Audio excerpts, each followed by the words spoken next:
Well, here's where you and I have a different point of view. I think we should be able to express our views regardless of the color of our skin. We should have this debate I'm not saying you without me regarding you as a black man, but me regarding you as a fellow citizen. That you're That's what I sitting think we should here, see. whatever ethnicity you are, explaining to me whatever ethnicity about I'm, what it's like to be black whatever in America. ethnicity I am, I'll tell you what I am. I'm an Indian American. I'm proud of it. But I think we should have this debate. Black, white, doesn't matter. I think we should have this on debate the content of the ideas.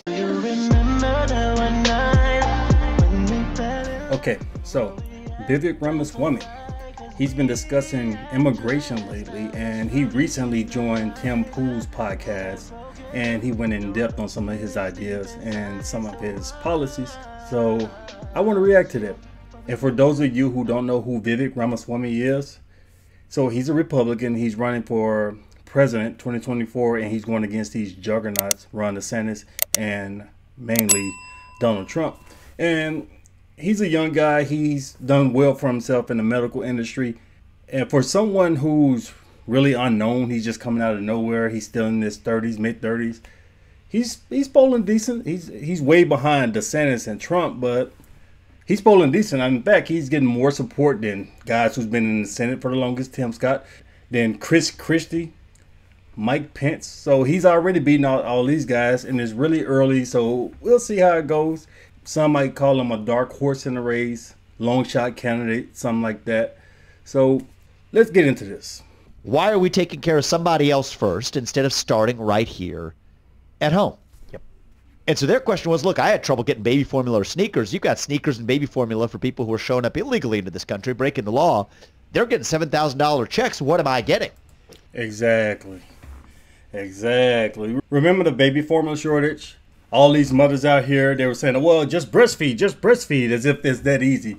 But Walmart, Target, all these shelves were empty. But somehow, some way, they were finding truckloads of baby formula available for illegal immigrants. So he's just pointing that out. And then the $7,000 a month, that's a reference to Chicago, where if you do the math on what Chicago's spending, it comes down to about $7,000 per month, $225,000 per day per migrant. An insane amount of money. That's a six-figure salary after taxes and everything. And even with the welfare state, you can look at Section 8 and the amount of food stamps and all of that. It still doesn't add up to that much money. But the citizens been asking for all of these things. We need help with all these things. And these local governments always talk about the budget. But then when these illegal immigrants come in there, they become magicians. They just make money poof out of thin air. It's almost as if they pull it out of their ass or something. Which I think is not an unreasonable question to ask. And so, anyway, this issue around border security, I think there is far more consensus in this country across traditional boundaries than the media would have you believe. Traditional media would have you believe, certainly. Yeah. I think that most Americans who I've met support the idea that I've advanced, which is that building the wall isn't enough. I mean, look, you want to talk about how fentanyl gets into this country. There's cartel-financed tunnels underneath those walls now. Damn. Much of what people think they're buying is Percocet or weed or whatever is often even laced now with fentanyl. But the way we solve that problem, and the migrant crisis along with it, is use our military to secure that southern border. We're now using our military equipment and resources to secure somebody else's border halfway around the world. Let's use our own military to secure our own southern border. I think we do it for our northern border too. Yep. The U.S. is willing to spend all this money on Ukraine, a place where most Americans can't even point to on a map, but they walk around with the Ukrainian flag in their bio, on Twitter, on Instagram, because they've been brainwashed into believing that it's a top priority. Even though in their day-to-day lives, their actions show that they know it's not really that high of a priority for everyday Americans.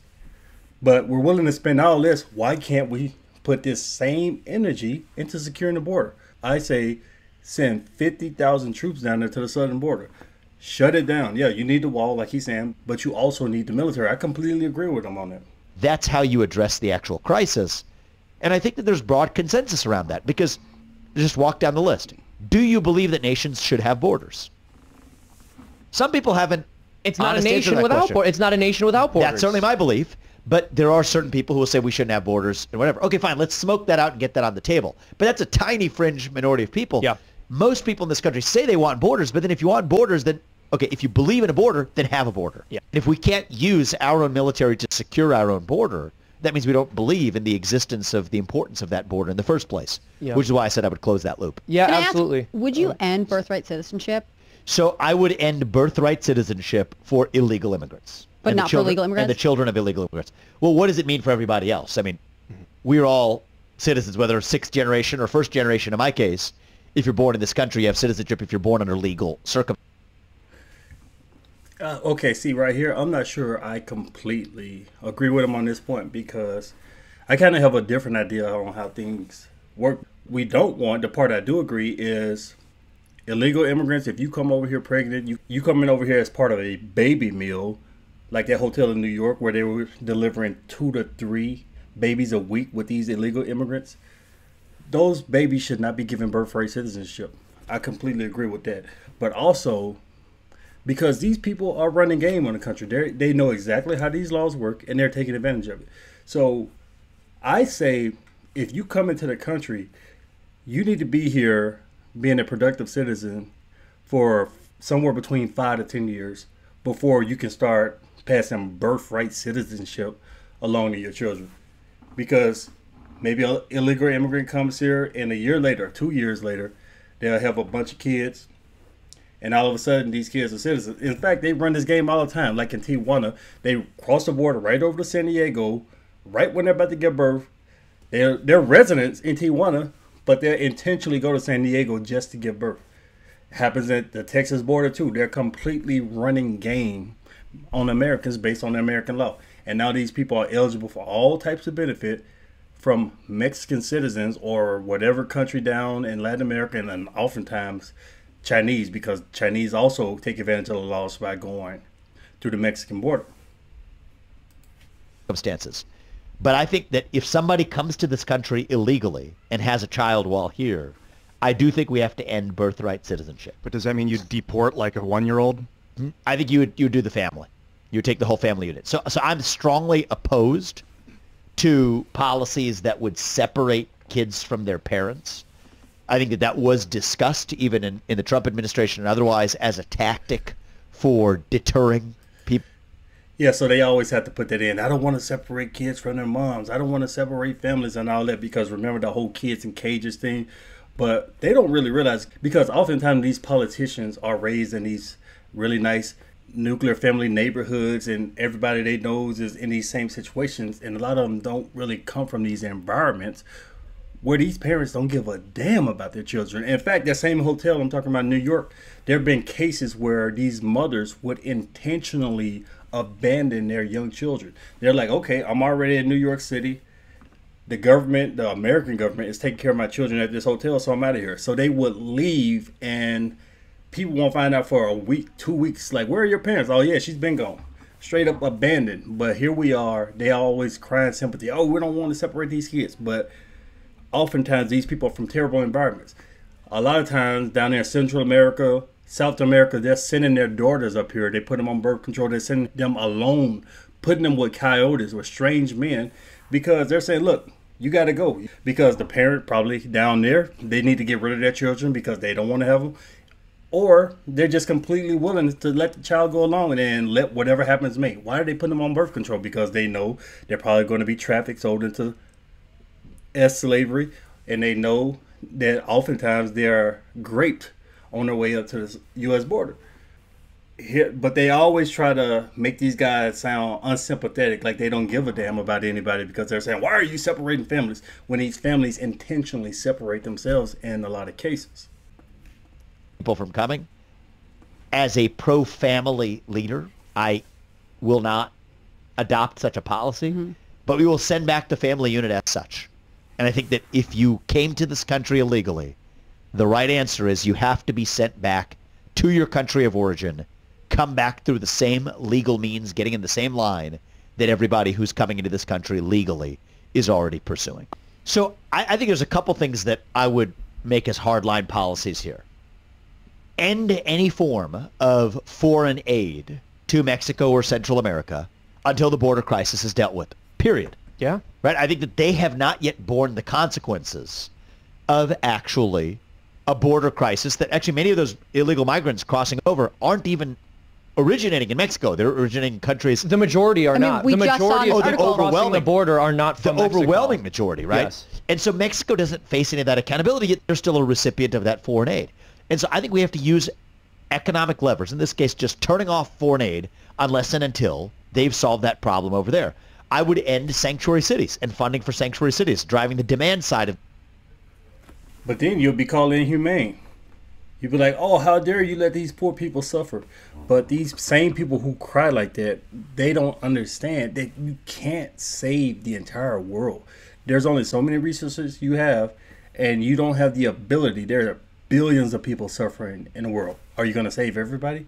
It's not your responsibility, and at some point you have to acknowledge that. In fact, the people in Chicago, New York, D.C., they're acknowledging that because they're putting limitations on their sanctuary city policies because they start experiencing it firsthand and they realize that they can't save everybody. It's a pipe dream to be able to do that.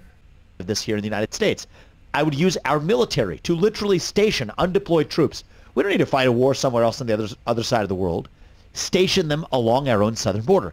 This is if we intended to solve that problem, and as President and I do, this is how we actually end that migrant crisis, the fentanyl crisis, talk about the human trafficking crisis in this country. That's how we do it. When you say, would you cap? Sorry, Ian. Would you cap legal immigration? Do you have any feeling on restrictions for legal immigration? I think there should be restrictions. The restrictions are not a specific number that we want to fetishize. The restriction is twofold. Both are merit-based restrictions. Are you going to make a contribution to this country? And then crucially, there's a second element to this too for me. Do you actually know something about this country and demonstrate a desire to be a part of it? And so this was where the question of birthright citizenship goes deeper for me. They're going to call him an extremist. He says he wants the immigration system to be merit-based.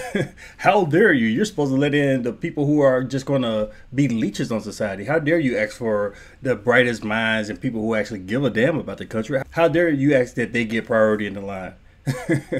We want to spend more welfare on other people. The Democrats need new votes. They need to bring up a bunch of poor people from Latin America, and they need to bring them in, send them to poor border towns down in Texas, New Mexico, and Arizona, and say, hey, look, the Republicans are racist, so vote for us. It already worked in Arizona. They won Arizona in 2020 because they brought in all those poor citizens and beat it into their brains that Trump was racist. So we don't need people who have bright minds. We don't need people who give a damn and actually research and understand how these things work. They understand civics. We need people who are going to be leeches so that the Democrats can promise them welfare and all types of free stuff and say the Republicans are racist. That's what's going to happen to Ramaswamy. They're going to say you're an extremist. They're going to say you don't give a damn about the children. Me is I don't think citizenship should be something that anybody automatically takes for granted, born here or not. I think every 18-year-old should have to pass the same civics test that an immigrant has to pass in order to become a naturalized citizen in this country. I love that. I think you got to know something about the country if you want to actually call yourself a citizen of that nation. I think that ought to be true if you're an immigrant. I'd pull up that civics test, not just from the citizenship side. Man, this guy's making way too much sense because we have all these 18-year-old dumbasses who know nothing, but they sit here and get sweet talked by the Democrats and they just vote left. They voted left overwhelmingly in the last couple of elections because the Democrats just say Trump is bad and we're going to give you free stuff. We're going to give you free college. And we saw how that worked out with that whole student loan erasure that Biden tried and it failed. But they're going to continue to promise some stuff. So, hey, they're going to start calling this guy a white supremacist. They're going to say he's the Indian face of white supremacy. Because that's all the Democrats have. They don't have a counter argument. Because if they try to argue against it, they're not going to make sense. They know it makes sense. So all they can do is say he's racist. He's a white supremacist for actually caring about America. I'd pull up a version of that to the front end to even get into this country. It selects for people who have taken the time to learn something about the country, who have demonstrated themselves to want to be part of the country, and then, yes, to work hard and be an industrious member of our society, contributing to our country. And so I think that should be the limit. But I think that the idea of using a number, then we're just playing tug-of-war argument numbers. That misses the point. This is the way we have to filter for the kind of people who should and should not be able to enter this country. And then just because you're born here doesn't mean that the act of just being born, ta-da, you're born and happen to have arbitrarily been in the United States of America. You know, there's something beautiful about birthright citizenship in the American experiment, which is to say that your citizenship in this country is not based on your ethnicity or your allegiance to a monarch or even your religion. That it's anybody who's born here can be a citizen. I would take that to the next level to say it's not just about being born here, but anybody who truly makes contributions to this country and pledges allegiance to this country and knows something about the country, they're the ones who actually are the true capital C citizens. And that's, I mean, many people find that view radical. Maybe it is. It's not. I don't think that's radical at all. I've heard your plan. I don't think radical's bad. Yeah, either. well, and it's the exact same test. Yeah. I'm not making up some new test from scratch. It's the exact same test we've decided that an immigrant has to pass in order to become a voting citizen of this country. I'll give you examples of what they ask in the test. I mean, how many branches of government are there? What are they? What branch of government does the U.S. president lead? Is it so objectionable to say if you're voting for you? If you ever saw those man on the street interviews, well, he finds so many people, they have no idea. These basic civics questions, these people have no clue on how this works. But they're voting. They're voting. They go to these polls ignorant as hell. And all they know, hey, Trump is racist. We're going to get free stuff from the left, so let's vote left. U.S. president, that you know what branch of government the U.S. president actually leads. I think it is not. No. And so the implementation of this proposal, it's been a little while since I talked about it. And it wasn't, believe me, I think people will believe me when I say this. I was not doing this to score political points. This did not poll particularly well as an idea. My job is to persuade people that this is what we need to revive in our country. So right now, I'll remind you of something that a lot of people forget. We have a selective service requirement in the U.S. That's right. Men between the age of 18 and 25 have to, on pain of criminal penalty, that means potentially going to jail, register for selective service. That's the draft. We don't have an active draft, but if you don't register between the age of 18 and 25, you're doing so at behest of criminal penalties. I would decriminalize that. I don't think that should be the way we do things here. Mm-hmm. But in replacement of that, I say you're free. You're not going to jail whether or not you register for selective service. But if you want the ultimate civic privilege in this country of voting before the age of 25, then pass the darn civics test. And if tests aren't for you, then serve the country for 6 months, either in the military or in a first responder role. Yeah, I definitely agree with that. Because voting is such an important privilege in this country, and people take it for granted. And it's become a birthright thing. All you have to do is just turn 18. And honestly, in a lot of cases, it's not even birthright because they don't check anything. You can come over here as an illegal immigrant and just go up there and vote. They're not going to ask you any questions. So I think voting should be tied to your Social Security number or tax ID number so we know exactly who you are. Not to say that the records will be exposed, but just to make sure that you're not voting twice when people who shouldn't be voting, people who are dead, people who are not legal immigrants, those votes aren't counted. And yeah, I definitely think the selective service thing should be optional. You don't want to do it? All right. You don't want to serve the military? You don't want to be a first responder? Well, don't vote then. You have to have some type of stake in the country. Because a lot of people think back when they first started voting back in the 1700s, you had to be a 21-year-old man, a white man, because a lot of times it was indeed tied to racism, but you also had to own land, and people don't really realize that because being 21 back in 1700s, because these guys, their life expectancy was like 40 years old, some of them late 30s. So 21, you're a mature man at that point. You got a family already, and you have to own land because, especially in those times, that means you have a stake in the community. You have a stake in what's going on. You're not just some rando passing through who doesn't give a damn about how things go there. If you have a stake there, you're going to thoughtfully consider who you put in office. But yeah, that's pretty much the gist of it. He has some cool ideas. I disagree with a little bit of it because I would probably go a little bit more extreme in some cases. But But yeah, I think his ideas are solid. I'm looking forward to seeing him on the debate stage. We'll see how that goes when his ideas are challenged, especially with Trump right there, with DeSantis right there, and with Pence and all those guys. So let me know what you think. Leave your thoughts down in the comments below. Thanks for watching. Do you remember that one night when we fell in love? What we had felt so right, 'cause we had tried.